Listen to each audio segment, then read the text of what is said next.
Erano queste le ultime immagini pubbliche di Michele Fusaro, affaticato, irriconoscibile, durante il processo d'appello che lo aveva visto poi condannato all'ergastolo per l'omicidio di Iole Tassitani, condanna che poi venne ridotta a 30 anni dalla Corte di Cassazione. Fusaro, da dietro le sbarre del carcere, aveva poi fatto sapere di aver trovato conforto nella fede in Dio. Oggi lo spietato killer di Bassano del Grappa, che nel 2007 rapì ed uccise la povera Iole, torna a far parlare di sé, ma per altre ragioni. Fusaro infatti si è diplomato sostenendo l'esame di stato di ragioneria nel carcere Due Palazzi di Padova, dove sta scontando la sua condanna. Un titolo di studio conseguito assieme ad altri 7 detenuti e che, temono i familiari della vittima, potrebbe magari servirgli un domani per un percorso di reinserimento agevolato, dando per scontato che difficilmente Fusaro passerà tutti i 30 anni dietro le sbarre. Si torna con la memoria a momenti terribili.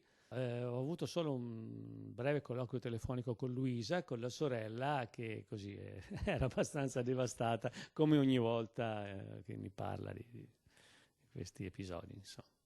Uno scenario, quello che potrebbe vedere il falegname bassanese neoragioniere uscire dal carcere anzitempo, magari in virtù di qualche sconto, che appare tutt'altro che impossibile. Ma oltre al peso della tragedia, c'è anche un altro tarlo nel cuore dei parenti di Iole, ovvero che quell'uomo che dietro le sbarre dice di essersi convertito e che si è messo a studiare, forse con l'idea di iniziare una nuova vita, non abbia detto tutta la verità sul delitto. Una persona che non ha mai detto i nomi dei due complici, e solo i giudici non si sono accorti che c'erano, ma talmente palese.